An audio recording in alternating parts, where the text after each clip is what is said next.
Good morning. जर्रे जर्रे में नूर है, जर्रे जर्रे में नूर है, हर तरफ तेरा सुरूर है। ऐ खुदा, तो दूर बहुत दूर से ही मगर दिल में ज़रूर है। मित्रों, इस ब्रह्मांड का एक एक ज़र्रा अपने आप में कंप्लीट है, संपूर्ण है। सब में वही ईश्वरी शक्ति, वही ईश्वरी विधान जो है काम कर रहा है।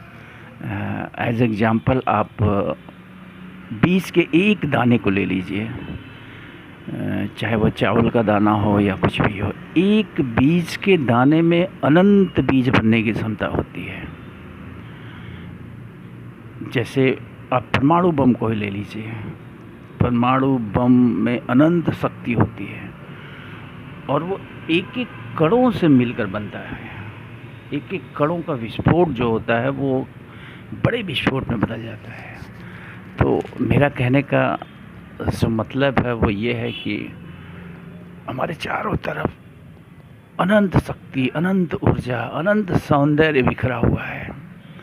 बस हमें फील करने की, उसे महसूस करने की, उसको देख पाने की क्षमता, उसका इस्तेमाल कर पाने की क्षमता विकसित करनी होगी। एक समय था जब हमें इन चीज़ों का ज्ञान नहीं था।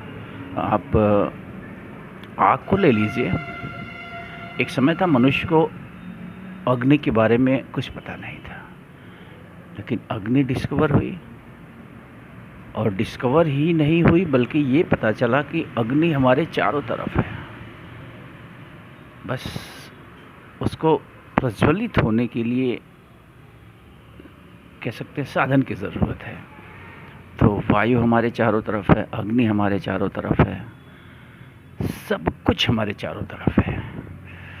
तो इसी क्रम में मैं ये कहूँगा कि जैसे पहले ऋषि मुनि के बारे में कहा जाता है ना कि वो हजारों सालों तक एक ही स्थिति में बैठे रह जाते थे, तपस्या करते रह जाते थे, न वो खाते थे न वो पीते थे। तो आश्चर्य होता है संभवतः हम सभी को कि यह कैसे संभव है। हम आम आदमी के लिए तो 2-4 दिन ही बहुत है, तो लोग हज़ार हज़ार साल कैसे भूखे प्यासे बिना कुछ खाए, भूखे प्यासे मैं नहीं कहूँगा, बिना कुछ खाए पिए रह जाते थे। वो यही इन्हीं शक्तियों का संधान किया था उन्होंने, यही डिस्कवर किया था। जैसा कि हम सब जानते ही हैं कि पंचभूत की ये दुनिया है, उन्हीं पांचों तत्वों रसों को मिलाकर संसार का कोई भी तत्व बनाया जा सकता है।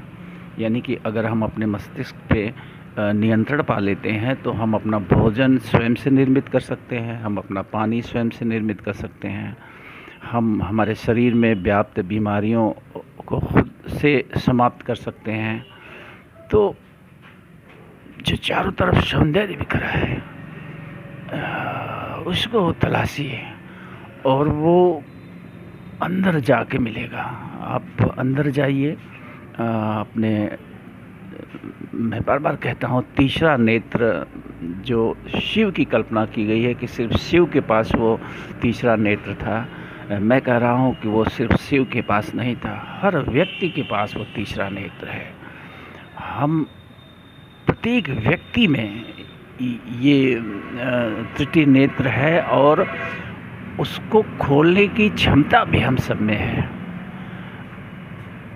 एक जो वैज्ञानिक अनुमान लगाया जाता है, माना जाता है कि आइंस्टीन, मतलब जो ज्ञात स्रोत हैं या फिर कह सकते हैं जिन पे रिसर्च किया गया है, उनमें से आइंस्टीन के बारे में कहा जाता है कि वो एक ऐसे व्यक्ति थे जो अपने मस्तिष्क का लगभग 5 से 6% इस्तेमाल कर पाए थे।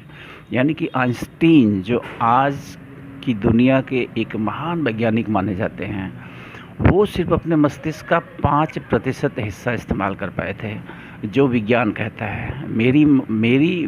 मैं कहूँ तो वो शायद 5% भी नहीं कर पाए रहे होंगे। तो इतना विशाल है हमारा मस्तिष्क। जो पिंडे सोई ब्रह्मांडे, ये अनंत ब्रह्मांड में जो कुछ भी है वो सब कुछ हमारे मस्तिष्क में है, हर तक पहुँच हमारी है। अगर लाखों प्रकाश वर्ष, अरबों खरबों प्रकाश वर्ष दूर तक ये हमारा अनंत ब्रह्मांड बिखरा है, तो निश्चित रूप से हमारे अंदर वो क्षमता भी है कि हम उस अनंत ब्रह्मांड की अनंत सीमाओं को छू सकें। तो बस यही मैं कहूँगा कि मस्तिष्क पर काम होना चाहिए। शरीर पर बहुत काम हुआ, हम सब शरीर को सत्य मान के और शरीरों के पीछे घूम रहे हैं। मस्तिष्क की खोज होनी चाहिए। मस्तिष्क की खोज ही खोज है, कह सकते हैं। जो डिस्कवरीज़ होती हैं, जो साइंटिस्ट हैं, जो बड़े बड़े आविष्कार करते हैं, असल में वो अपने मस्तिष्क के अंदर, यानी उनके मस्तिष्क के अंदर वो डेटा होता है, वो सत्य छुपा होता है। वो वहाँ जब पहुँच जाते हैं तो वो चीज़ें डिस्कवर कर लेते हैं, हम बताते हैं कि ऐसा है। तो ये एक साफ प्रमाण है कि हमारे मस्तिष्क में पूरा ब्रह्मांड छुपा हुआ है। हमारे मस्तिष्क में वो सत्य भी छुपा हुआ है जो प्रकाश की गति से उड़ने वाले वाहन को बना सकता है, या प्रकाश की गति से हज़ारों लाखों गुना तेज़ उड़ने वाले वाहनों का भी आविष्कार कर सकते हैं। हम रहें न रहें, लेकिन ये आज नहीं तो कल 100 वर्ष बाद या 200 वर्ष बाद होगा ज़रूर, जब पूरी दुनिया हमारी अंतर ब्रह्मांडी हो जाएगी। यानी कि पूरी सृष्टि के बारे में मानव मस्तिष्क जान जाएगा, और एक ग्रह से दूसरे ग्रह पे जाना, एक गैलेक्सी से दूसरी गैलेक्सी तक जाना भी मनुष्य के लिए एक शहर से दूसरे शहर जाने की तरह होगा। तो मस्तिष्क की खूबसूरती को तलाशिए, मस्तिष्क के अद्भुत रहस्यों की परतों को खोलिए, देखिए ज़िंदगी कितनी खूबसूरत है। और रही शरीर और इस शारीरिक मौत, इस शारीरिक यात्रा की बात, तो इससे एकदम भयभीत होने की ज़रूरत नहीं है।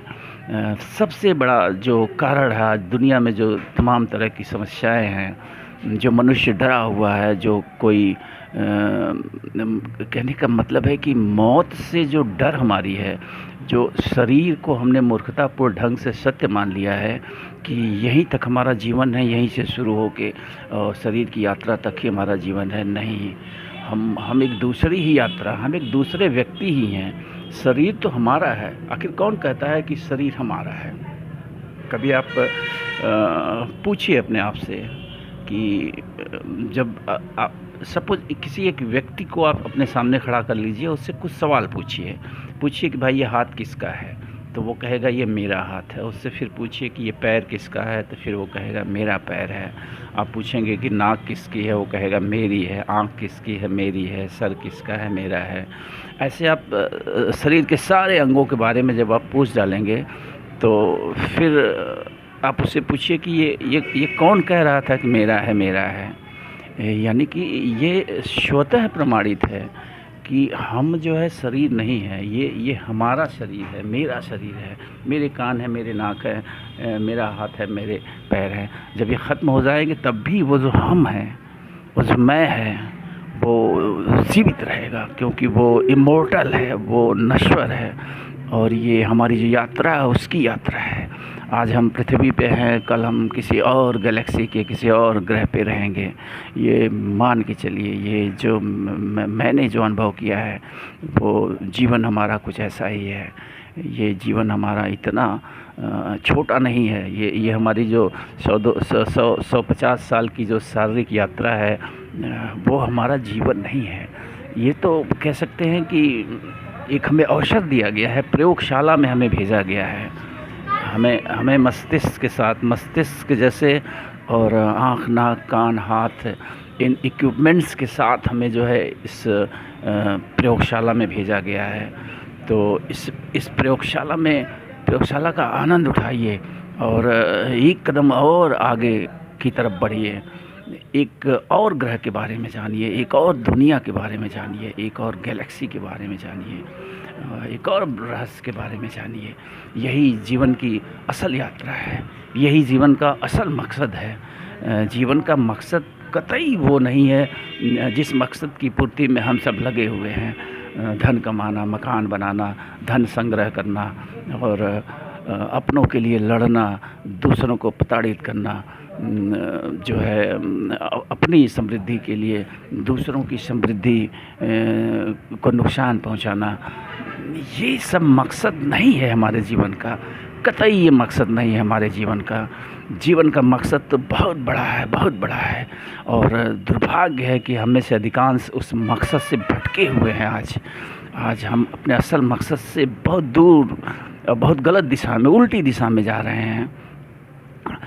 तो कहने का मतलब है कि समझिए, पूछिए अपने आप से कि आखिर इस दुनिया में क्यों आप आए हैं, क्या कारण हो सकते हैं, क्या आपके उद्देश्य हो सकते हैं।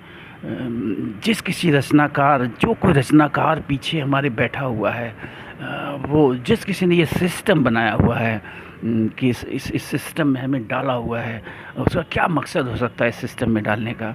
अगर हमारे शरीर को नष्ट ही हो जाना है तो निश्चित रूप से शरीर मकसद नहीं हो सकता है, मकसद कुछ और ही हो सकता है। तो उस मकसद को जानने के लिए जो सबसे सरल तरीका है वो भारतीय अध्यात्म शास्त्र में बहुत पहले खोजा जा चुका है, ध्यान। मैं उस योग की बात नहीं करूंगा जो बाबा रामदेव जैसे योग गुरु सिखाते हैं, वो तो पीटी है, वो तो शरीर को ही स्पुष्ट रख के थोड़ा सा और जीवन को लंबा कर देने वाली बात है। ध्यान एक अलग चीज़ है, ध्यान ही रियल योग है। ये जो योग के नाम पे पीटी कराई जा रही है, ये असल में योग नहीं है। ठीक है, मैं ये नहीं कह रहा हूँ कि इसको नहीं करना चाहिए, ये भी पार्ट ऑफ लाइफ है। अपने शरीर को, अपने वस्त्र रूपी शरीर को, अपने घर रूपी शरीर को, अपने मंदिर रूपी शरीर को सुंदर रखने, स्वस्थ रखने का एक तरीका है ये। लेकिन योग, ध्यान एकदम नितांत इससे अलग चीज़ है। ध्यान अंदर की यात्रा है, ध्यान ब्रह्मांड की तरफ जाने की यात्रा है, ध्यान अनंत की तरफ जाने की यात्रा है, ध्यान उस ऊर्जा में डूब जाने की, खो जाने की यात्रा है। जिस ऊर्जा को आप ब्लिस कह सकते हैं, जिस ऊर्जा को आप क्या कह सकते हैं, I don't have a word to explain about that energy. That energy when it comes, when it falls upon you, upon anybody, it gives immense, not pleasure is a very small word, immense bliss, unexplainable happiness and beauty। तो उस unexplainable beauty of life, the immense beauty of life की तरफ जाइए। आप सबसे मेरा यही जो है कहने का मतलब है। ज़िंदगी बहुत खूबसूरत है, बहुत ही खूबसूरत है, इतनी खूबसूरत हो सकती है या इतनी खूबसूरत है, हम बस भटके हुए हैं। हमें बस सही राह की तरफ जाना है, हमें बस अपने उद्देश्य की पहचान करनी है सही ढंग से। फिर आप देखिए ये ज़िंदगी आपको कहाँ से कहाँ लेके जाती है, अनंत। हम प्रकाश वर्षों की बात करते हैं ना, आप ग्रहों के बारे में पढ़िए, आप नासा को पढ़िए, नासा के वैज्ञानिकों को पढ़िए, नासा के खोजों के बारे में जानिए, तो थोड़ा सा आप जो है थोड़ा सा सोच सकते हैं। अब एक अनुमान मैं आपको बताऊं कि इतने बड़े, इतने अनंत ब्रह्मांड में अनंत जो है गैलेक्सीज़ हैं, वैज्ञानिकों का मानना है। मैं अभी उसके पीछे नहीं जाऊंगा, इस ब्रह्मांड के पीछे भी ब्रह्मांड की कल्पना है। एक ऐसा क्रिएशन है ये जिसकी कोई सीमा नहीं है। आप किसी ऐसी चीज़ की कल्पना करिए जिसकी कोई सीमा ही ना हो। इस हमारे ब्रह्मांड, जिस ब्रह्मांड के बारे में हम खोज कर रहे हैं, हमारे वैज्ञानिक खोज कर रहे हैं, इस अनंत ब्रह्मांड में अनंत सौरमंडल हैं, उन अनंत अनंत गैलेक्सीज़ हैं, आकाश गंगाएँ हैं। उन एक आकाश गंगा की एक गैलेक्सी जिसमें अनंत सौरमंडल हैं, उसके एक सौरमंडल जिसके 9-10 ग्रहों के बारे में हम खोज कर चुके हैं। अभी और जाने कितने छोटे बड़े ग्रह हो सकते हैं जिसकी संभावना अभी भी है। तो उसके एक सौरमंडल के एक छोटे से प्लैनेट यानी कि पृथ्वी, हमारी जो इस गैलेक्सी का केंद्र है वो सूर्य है, और सूर्य पृथ्वी से हज़ारों गुना बड़ा है, लाखों गुना बड़ा है जो अनुमान है। अब अगर मैं ऐसे कहूँ कि अगर सूर्य एक फुटबॉल है तो आपकी पृथ्वी उसके सामने एक मटर के दाने के बराबर है उसकी हैसियत।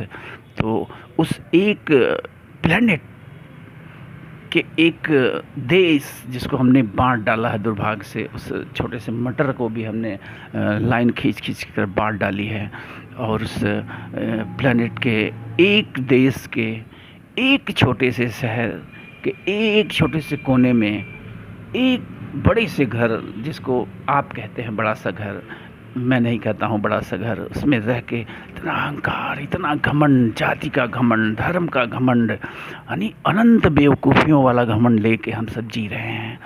और यही वजह है कि हम उस सौंदर्य से वंचित हो जा रहे हैं, उस रहस्य से वंचित हो जा रहे हैं, उस महानता, उस ग्रेटनेस वाला जीवन जीने से वंचित हो जा रहे हैं। और एक तुच्छ मानव का जीवन हम जी रहे हैं।